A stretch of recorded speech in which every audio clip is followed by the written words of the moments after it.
Êtes-vous prêt à voyager des frontières de vos peurs aux limites de vos rêves, à rencontrer des mythes et des légendes, des diables et des anges, à vous laisser conduire sur les chemins de l'étrange? Arcanum Fabulas. Saison 1.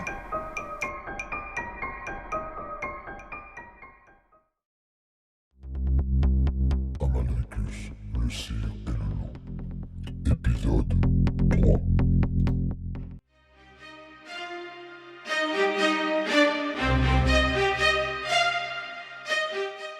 Décembre 1932.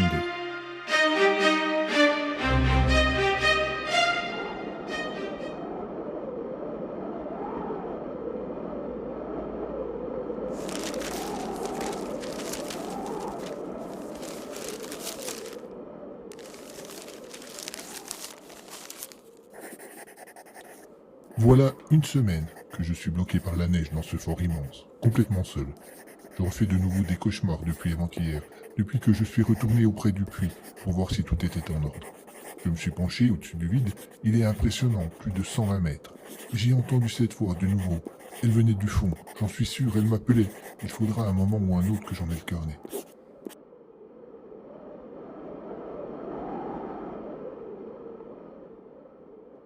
Vu que je suis seul, bloqué ici et que mes tours de garde ne me prennent pas beaucoup de temps, j'en ai profité pour continuer à étudier l'histoire de ce château.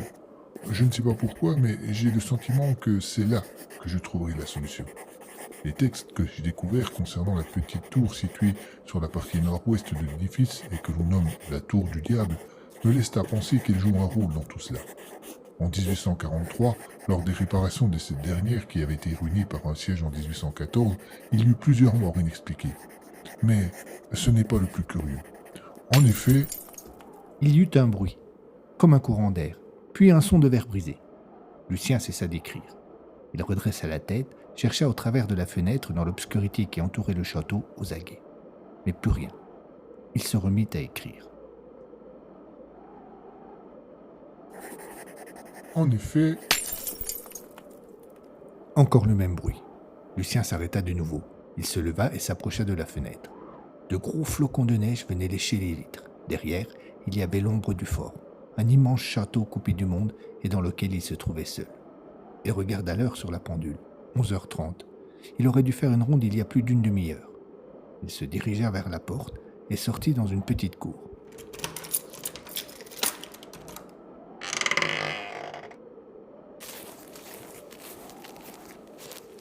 La nuit était complète, pas une lueur, pas un rayon de lune, et des milliers, des centaines de milliers de flocons de neige atterris par le sol. Il retourna chercher une lanterne et revint dans la cour. La flamme vacilla. Le froid se fit agressif. Il traversa une arche, remonta en direction de la porte d'honneur. Les immenses murailles mangeaient l'espace. Au loin, le donjon, vide de toute âme, découpait la nuit. Lucien franchit la porte d'honneur. Il se trouva sur un pont avec à sa droite une tour énorme en forme de fer à cheval et à sa gauche le ravin. Tout était calme. Et puis, il la vit au fond du ravin, contre la paroi, là où s'ouvrait un tunnel qui s'enfonçait dans les entrailles de la forteresse. Cela ne dura pas longtemps, une seconde, peut-être deux, mais cela fut suffisant. Une lumière, un court éclat rouge et vacillant, comme une étincelle géante. Lucien revint sur ses pas. Dans la petite cour où il se trouvait tout à l'heure, il y avait un escalier qui descendait dans le fossé et permettait d'accéder au tunnel. Il l'emprunta.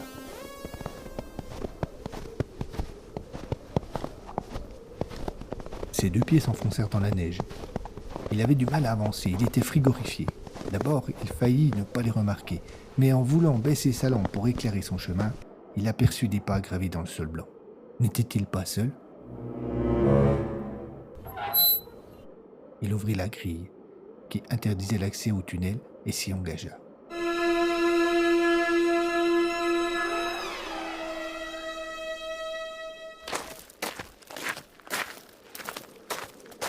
Il n'y avait plus de neige pour gêner son avancée, mais le froid était lui toujours là.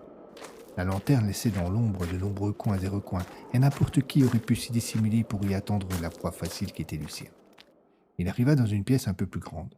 Elle était taillée à même le roc, et en son centre s'ouvrait un puits si profond qu'il aurait pu rejoindre les enfers. Malgré la peur qui le tenaillait désormais, il s'en approcha et s'y pencha. Approche, viens. Chanta le vent avec une telle netteté que Lucien eut l'impression que quelqu'un lui susurrait ces mots à l'oreille.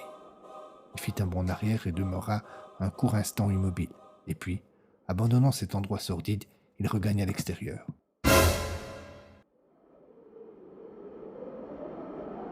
La neige tombait toujours. Ayant rejoint la petite cour, il retrouva son bureau, s'y enferma à double tour, barricada la porte et boucha les fenêtres. Il arma son fusil et le posa à côté de lui. Il termina d'écrire le texte qu'il avait commencé avant de sortir, puis gagna son lit. Bien qu'il eût dû faire d'autres tours de garde dans la nuit, il ne quitta plus son logement avant le jour.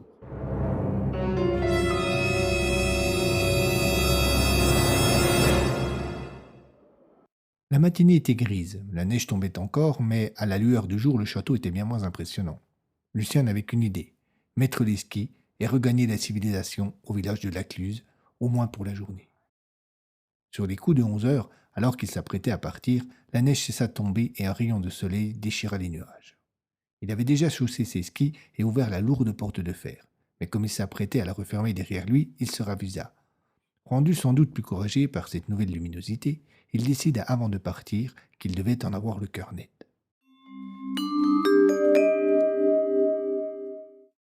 Il se déchaussa et retourna au puits. Il s'y pencha, mais rien ne se produisit. Alors, sans que lui-même ne sache vraiment pourquoi ni comment, il sentit le besoin de descendre pour voir. Ayant pris une corde dans la réserve, il fixa solidement une des extrémités à une barre de fer qui sortait du mur et jeta l'autre dans le vide. S'accrochant alors à pleine main, il s'y laissa glisser. Une onde légère déforma les parois. Elle les parcourait comme une vague parcourt la surface de la mer. Et puis, d'un seul coup, elle devint plus grande et plus acérée. Lucien eut juste le temps de crier. Sa tête fut coupée net et propulsée hors du puits, tandis que son corps disparaissait dans les abîmes.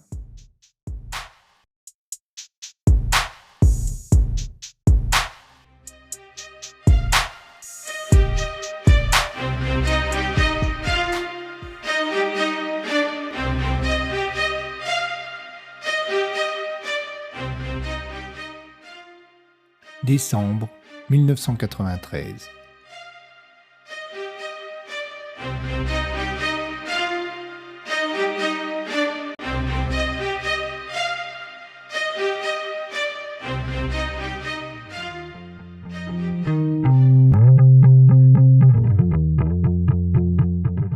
Continuez à pousser, hurla le professeur Prignoux, très excité par ce qu'il allait trouver de l'autre côté de cette vieille dalle.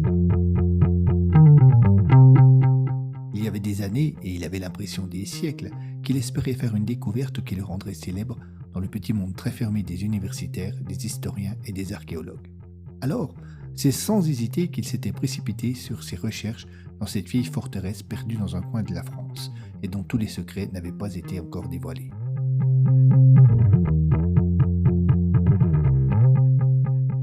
Tout avait commencé un an auparavant, en juin 1992, par un article anodin dans un journal local qui annonçait l'ouverture au public d'archives militaires de la région datant de la Première Guerre mondiale. Parmi elles figurait toute une série de plans sur les fortifications dans le Doubs et plus particulièrement sur les alentours de Pontarlier.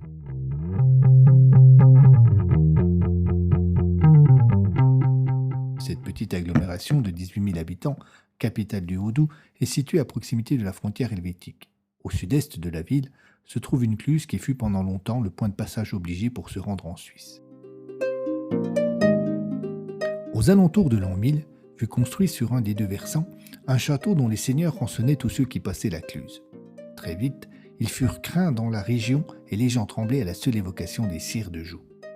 Le jeu des alliances, les mariages et les filiations plus ou moins heureuses firent disparaître la lignée.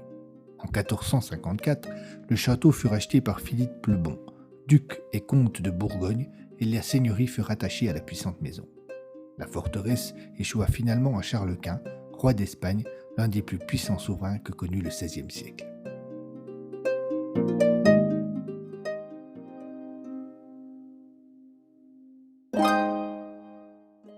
En 1678, lorsque la Franche-Comté devint française, arrachée aux Espagnols par les guerres de Louis XIV, le château était depuis longtemps une forteresse militaire. Sa situation stratégique en faisait un maillon essentiel de la défense régionale. Ce n'est que sous la monarchie de Juillet que les progrès de l'artillerie aidant, le fort de Joux ne fut plus suffisant. Il était menacé par d'éventuels tirs de canon placés sur l'autre versant de la Cluse, et c'est pourquoi il fut décidé de construire un second fort appelé Malher en face du premier.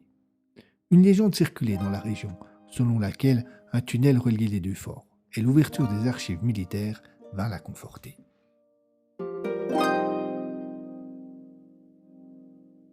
En effet, en 1905, le général responsable de la région aurait, d'après les documents, reçu l'ordre de creuser entre les deux forts un tunnel. Malheureusement, parmi les plans ne figuraient que des projets, rien de définitif. Une seule chose était sûre, en 1914, le tunnel n'était pas fini. Seulement, cette révélation suffit à réveiller les passions. Le professeur Prégnot, voyant ici sa chance, se battit comme un diable pour obtenir l'autorisation de faire des recherches. À peine celle-ci accordée, il s'était mis au travail. Et ce, bien que ce fût l'hiver et donc pas forcément le meilleur moment de l'année pour mettre en œuvre un tel chantier. Entouré d'une équipe d'étudiants qu'il avait directement importés de la faculté de Dijon où il enseignait, il avait entrepris de fouiller méthodiquement le fort Malher. Les rares esquisses que lui avait communiquées le ministère de la Défense laissaient en effet supposer que c'est de là que les travaux avaient été entrepris. Complètement abandonné depuis la fin de la Seconde Guerre mondiale, Malher présentait l'aspect d'une ruine. L'enthousiasme qui caractérisait l'équipe les premiers jours eut au fait de retomber face aux difficultés. Nombreux étaient les souterrains complètement inondés et dont l'exploration était impossible. Quant aux endroits accessibles, victimes du temps, ils menaçaient souvent de s'écrouler. 2 membres de l'équipe furent d'ailleurs blessés par une pierre qui s'était détachée d'un plafond. À partir du 4e jour, la neige s'était mise à tomber, ce qui rendait encore moins agréables les conditions de travail. Et au bout de 2 semaines, il n'y avait aucun résultat.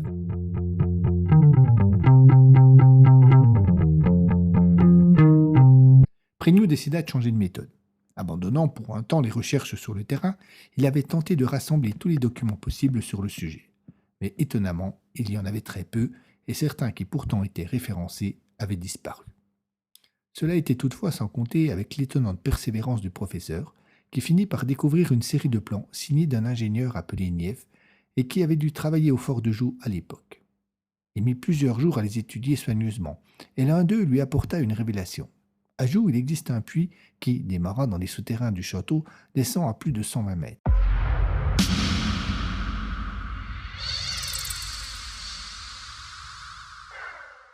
L'un des plans de Nief montrait une coupe de ce dernier avec, à mi-hauteur, le dessin d'un tunnel partant en direction de la Cluse et donc du fort Malher. Bien que le plan ne comportât aucune autre indication que le nom de Joux, Prégnot fut de suite convaincu qu'il tenait la solution.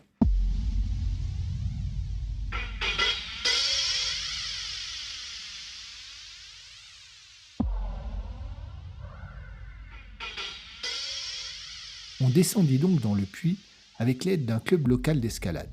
On se contenta d'abord de scruter la paroi sans rien y découvrir. Ce fut une nouvelle déception pour l'équipe. Sans doute les plans de Nief n'avaient-ils jamais été mis en œuvre.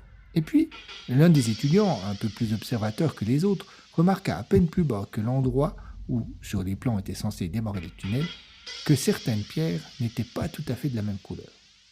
Ayant fait part aux autres de cette étonnante remarque, il fut décidé de faire une dernière descente. Tous s'agglutinaient au-dessus du puits, suivant des yeux la lente progression de leurs camarades.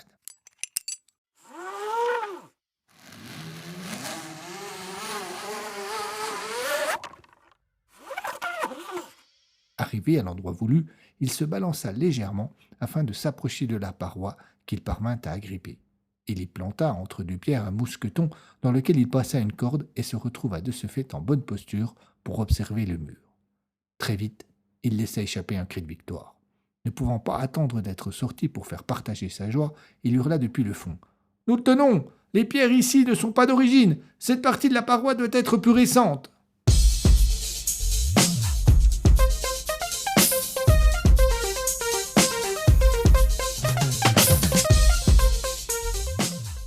Dans les jours qui suivirent, il fut installé dans le puits une plateforme qui bouchait complètement ce dernier et à laquelle on accédait grâce à une échelle.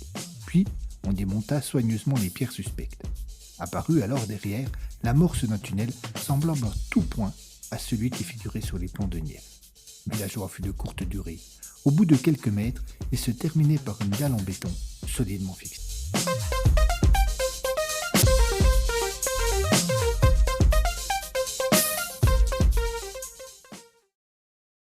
Continuez à pousser, hurla le professeur Prégnoux, et toute l'équipe, comme un seul homme, redoubla d'efforts pour faire bouger la dalle, espérant découvrir derrière la continuité du tunnel. En vain, elle ne trembla même pas. Bientôt, totalement découragés, ils renoncèrent, décidant de revenir le lendemain avec des outils plus appropriés. La nuit leur parut interminable, et à l'aurore, tout le monde était sur le pied de guerre. Après s'être assurés que la dalle ne présentait aucun intérêt historique particulier, armés de masse, ils commencèrent à la frapper violemment.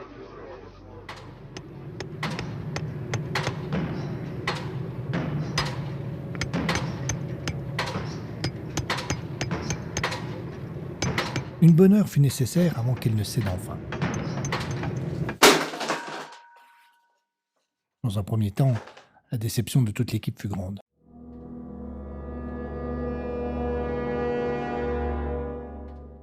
Au-delà de cette dernière ne se prolongeait pas le tunnel, mais se trouvait une petite pièce rectangulaire aux angles arrondis, d'une vingtaine de mètres carrés. Cependant, à peine avait-il pénétré à l'intérieur que le professeur Prégnoux et son équipe comprirent que la découverte qu'ils venaient de faire était plus importante que ce qu'ils cherchaient.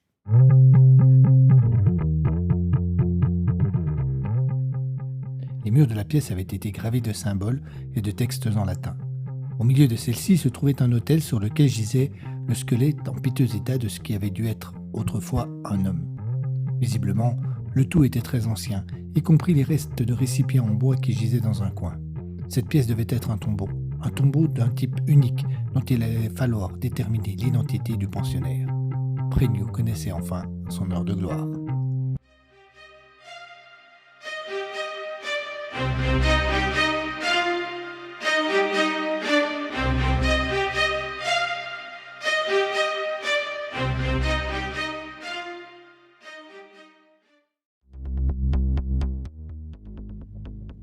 Conseil